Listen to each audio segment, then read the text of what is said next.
정부가 미래 먹거리인 인공지능, 바이오, 양자 등 이른바 3대 게임 체인저 육성에 사활을 걸고 있는데요. 네, 이에 발맞춰서 국가인공지능위원회 출범에 이어 국가바이오위원회가 곧 출범할 예정입니다. 자, 이들 위원회의 구체적인 역할, 더 나아가서 국가과학기술정책에 나아갈 방향을 대통령실 박상욱 과학기술수석 모시고 이야기 나눠보겠습니다. 어서 오십시오. 안녕하십니까?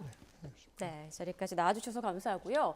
올 초 그러니까 역대 정부 최초로 대통령실에 과학기술수석실이 생겼는데요. 먼저 과학기술수석실이 어떤 곳인지 우리 시청자 여러분께 설명을 좀 해주실까요?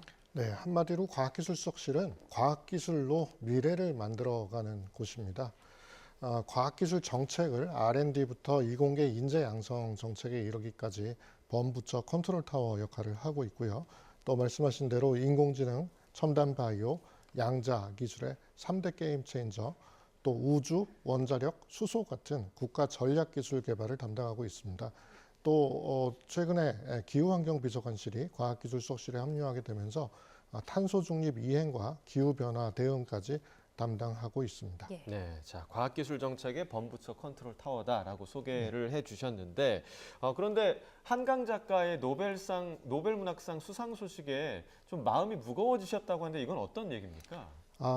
노벨 문학상 수상은 국가적인 경사고 예, 개인적으로는 저도 무척 기뻤습니다. 예. 한강 작가께도 다시 한번 축하 말씀드리고요.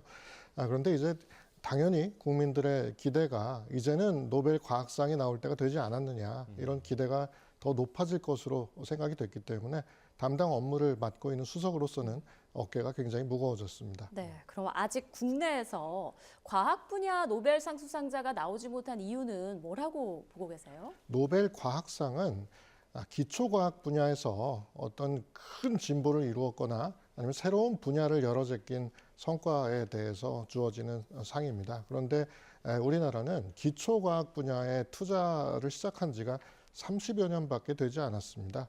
사실 그동안 우리가 고도 경제 성장을 하면서 주로 응용 기술 개발에 집중을 해왔고요. 그 결과로 우리가 세계로 휩쓰는 반도체, 스마트폰, 배터리, 전기차, K원전 등 첨단 기술들을 수출하는 나라가 됐는데 이것도 노벨상 이상으로 사실은 자랑스러운 일입니다. 예. 근데 최근 들어서는 기초과학 분야에서도 세계적 수준의 연구자들이 많이 나오고 있기 때문에 저는 멀지 않은 미래에 노벨 과학상도 수상 가능할 것이라고 생각하고 있습니다. 예. 자, 이제 과학은 이제 뭐 개인 연구도 중요하긴 하지만 공동 연구 아니면 글로벌 연구 협력이 굉장히 좀 중요해진 시대가 됐는데 이를 위한 여러 정책을 지원했다고 좀 들었습니다. 어떤 방향으로 좀 지원하고 계십니까? 예, 말씀대로 노벨상 자체가 사실은 전 세계 과학계에서 인정받는 연구자에게 주어지는 상입니다. 예. 그런데 이게 인정받는다는 게 어떤 좋은 논문을 쓰고 발표하는 것만으로 되는 것이 아니고 글로벌 과학계에서 공동 연구, 협력 연구를 통해서 그 인지도가 생기고 인정받아야 되거든요. 그런데 사실 그동안 우리나라의 연구개발 생태계가 다소 좀 협소하고 개방성이 부족했던 것이 사실입니다. 그래서 우리 정부는 올해 들어서 글로벌 R&D 협력을 강화하기 위해서 작년에 비해서 4배의 글로벌 R&D 예산을 1조 8조 원을 편성을 했고요. 지금 글로벌 R&D 확대에 박차를 가하고 있는 중입니다. 네. 요즘 전 세계적으로 보면 AI 기술 개발 경쟁이 굉장히 치열하잖아요. 그런데 한편으로는 AI 윤리나 AI 안보와 관련된 문제점들이 지적되고 있는데 관련해서는 좀 어떤 구상을 갖고 계신가요? 우리 정부는 기본적으로 안전한 AI가 경쟁력 있는 AI다 이렇게 생각하고 있습니다. AI의 학습 과정에서부터 또 그 활용처에 이르기까지 우리의 윤리 기준, 국제적인 윤리 기준을 지키지 않는 AI는 앞으로 발을 붙이지 못할 것입니다. 얼마 전에 출범한 대통령 직속 국가인공지능위원회에는 AI 윤리 안전 분과 법 제도 분과 등이 설치될 예정이고요. 또 아울러서 11월 말에는 AI 안전연구소가 개소되는데 AI 안전연구소에서 안전기술 개발을 비롯해서 어떤 안전평가, 윤리, 정책, 거버넌스 등을 연구하게 될 것입니다. 네. 자, 방금 전에 이제 언급해 주신 국가인공지능 AI위원회에 이어서 국가바이오위원회가 공식 출범을 알렸다고 하는데 인공지능 다음으로 바이오 분야를 집중 육성하려는 그 이유가 좀 어디에 있을까요? 말씀드린 대로 AI, 바이오 그리고 양자를 3대 게임 체인저로 보고 있는데요. 예. 그 중에서도 바이오는 보건의료뿐이 아니라 산업이나 에너지 환경, 나아가서 안보에 이르기까지 아주 핵심적인 게임 체인저 분야입니다. 예를 들어서 제약산업 같은 경우는 기존의 화합물 기반 의약품에서 이제는 바이오 의약품으로 전환이 이루어지고 있고요. 또 뭐 농식품 분야에서도 바이오 기술을 접목시켜서 부가가치와 생산성을 획기적으로 개선해 나가고 있습니다. 예. 기존의 제조업들도 친환경 바이오 전환을 통해서 경쟁력을 얻고 있는 것이고요. 또 최근에 노벨 화학상이 AI 반도체 분야에 주어졌습니다. 이처럼 데이터와 결합한 디지털 바이오, 이것도 바이오 기술과 AI 디지털 기술, 정보통신 기술의 융합 현상으로서 아주 새로운 또 분야를 열고 있는 것이죠.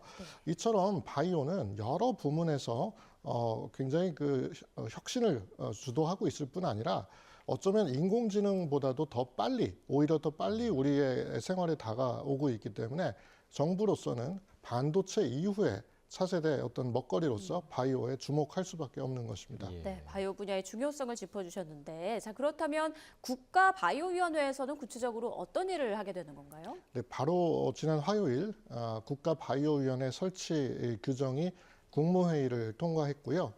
이제 저희가 설치 작업에 박차를 가해서 12월에 제1차 회의를 대통령 주재로 개최할 예정으로 있습니다. 또 국가바이오위원회 지원단도 별도로 설치되게 됩니다. 국가바이오위원회는 레드, 그린, 화이트라고 저희가 바이오 분야를 세 가지로 구분을 하는데요. 레드, 그린, 화이트 세 가지 바이오 전 분야에 걸쳐서 R&D 전략 수립부터 어떤 규제 개혁이라든지 또 연구개발에서 임상이나 상용화까지 전 과정, 전 범위를 아우르는 범부처의 바이오 분야 최고의 거버넌스다, 이렇게 말씀드릴 수가 있겠습니다. 네. 자, 마지막으로 어젯밤에 그 체코와의 원전 계약을 일시 보류한다, 이런 외신 보도가 나와서 아마 좀 우려하는 분들이 좀 많은 것 같은데, 그 팀 코리아의 원전 수주는 좀 문제가 없는 겁니까? 사실 정확히 제 담당 업무는 아니지만 말씀을 드리자면 국민 여러분께서는 안심하셔도 좋을 것 같습니다. 예. 왜냐하면 경쟁사에서 그러니까 탈락한 경쟁사에서 제소를 한 것이고 거기에 대해서 아주 루틴하게 절차적으로 있는 일시적인 현상이고요.